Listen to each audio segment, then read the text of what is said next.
Brigadier साहब ये बताइएगा कि जंग अब यानी इसमें वॉर क्राइम्स कोई नहीं काउंट होने किसी भी तरफ से।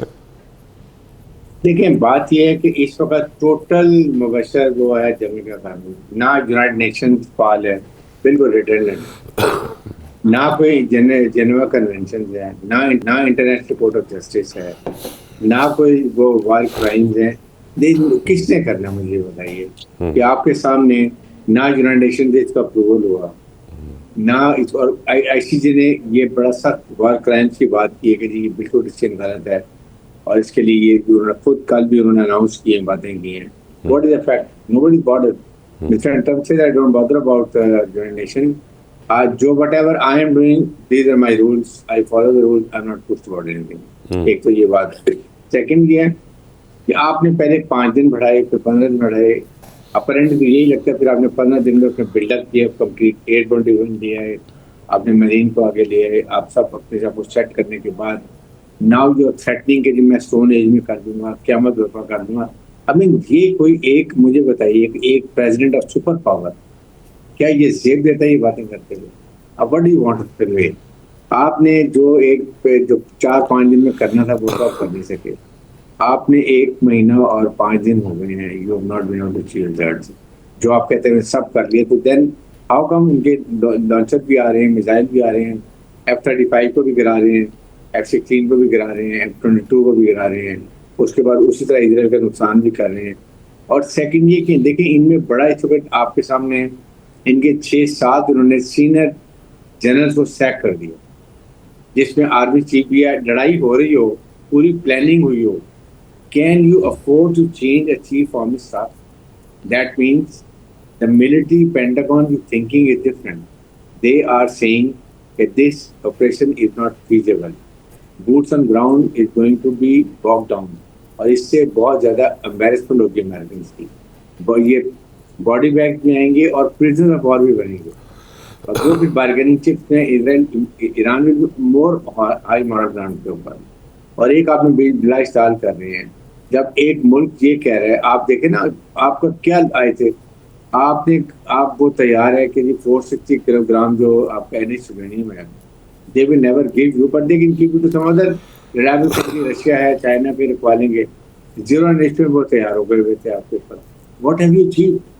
अगर आइए ये आके आपकी यही बात आप बैठे मुज़ाकरात पे आ जाएं, 2 दिन रह गए जो आपने मुज़ाकरात की बात थी। ईरान ने तो ओपनली कह दिया कि हम इस्लामाबाद जाने के लिए तैयार हैं। अमेरिकन मीडिया गलत बात कर रहा है।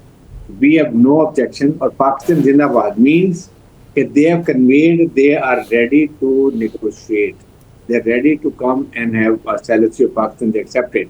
It is Americans have to decide. आपने 15 पॉइंट दिए, okay, now come and talk to बात करें आके।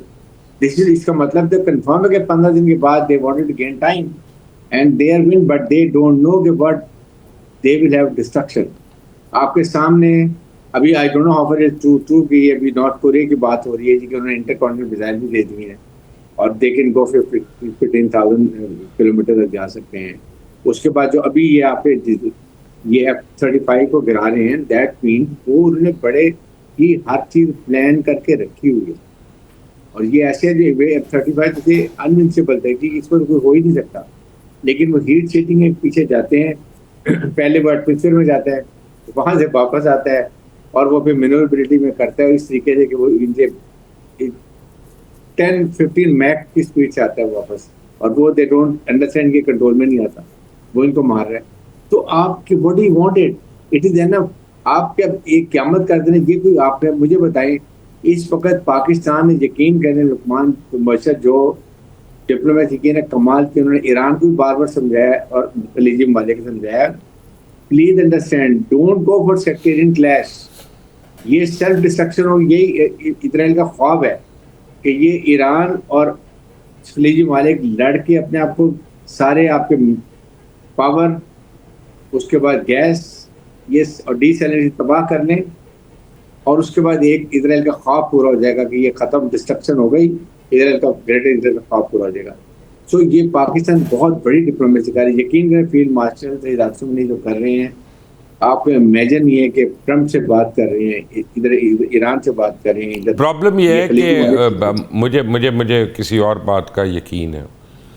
मैं एक्चुअली ये समझता हूँ, मैं फील करता हूँ, चलें समझना क्या, फील करता हूँ कि ये हो सकता है कि प्रेसिडेंट ट्रंप को एक मखसूस लॉबी जो उनके करीब है वो सही इन्फॉर्मेशन दे ही नहीं रही, वो उनको दे ही वो कटिंग्स रही है और वो क्लिप्स रही है जो मिसलीडिंग है।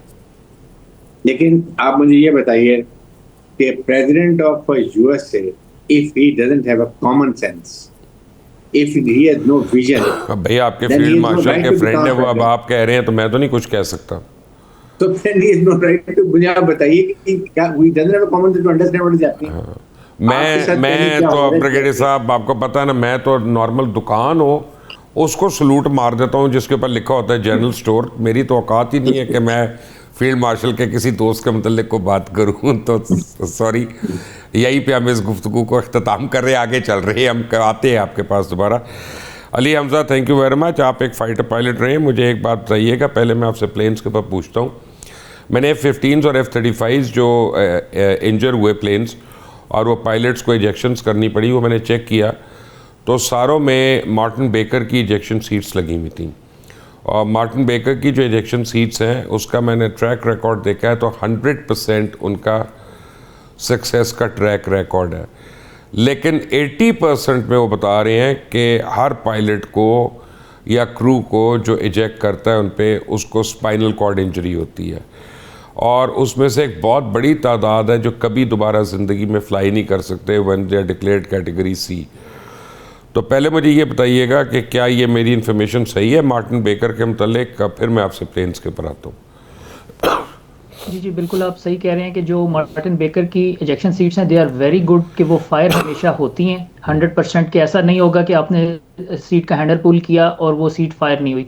लेकिन जो 80% तो खैर अब चले, मैंने क्योंकि वो उस तरह नहीं चेक किया, लेकिन एक अच्छी खासी अगर आप कह रहे हैं it is 80%, it can be more than that, because ejection के दौरान हमें जिस तरह जब इजेक्शन पोस्चर बताया जाता था कि आपने प्रॉपर, उसका एक तरीका है कि सिट एरेक्ट, फीट जो है ना वो पीछे करने हैं आपने रडर पैडल से, और back against back rest, head against head rest, क्योंकि अगर आपने इस तरह राइट लेफ्ट आपकी गर्दन है ना तो 18 to 20 Gs आपको पड़ती हैं ड्यूरिंग दैट इजेक्शन, जब रॉकेट्स फायर होते हैं तो उसमें आपकी गर्दन वहाँ वो टूट भी सकती है, या कोई जो जिस तरह आपने कहा ना कि वो कंप्रेस हो जाती है आपकी स्पाइनल कॉर्ड, तो उसके अंदर स्ट्रेस फ्रैक्चर उसके वर्टिब्रे को तो प्रेशर देता है ना, वो कंप्रेस तो करता है। बिल्कुल वो प्रेस हो जाती है। एक मैं आपको ब्रीफली कि एक बड़ी मशहूर एक वो इजेक्शन की तस्वीर है, एक जो थंडरबर्ड्स का पायलट F-16 से वो इजेक्ट कर रहा है, तो वो जब हॉस्पिटल से घर आया तो उसकी बीवी ने कहा कि तुम छोटे हो गए हो, तो उसकी हाइट जो है ना आधा इंच 1 इंच, वो जो उसकी इतनी ज्यादा कंप्रेशन हुई थी स्पाइनल कॉर्ड की कि उसकी हाइट जो है वो कम हो गई। तो ये डिपेंड, और कमाल की बीवी है, बजाय मियाँ के बचने का शुक्र करे वो उसकी हाइट की कंप्लेंट कर रही है। वही औरतें ही कर सकती हैं बस, ये अमेरिकन बीवी ये हर बार मियाँ की दुखी कहानी है।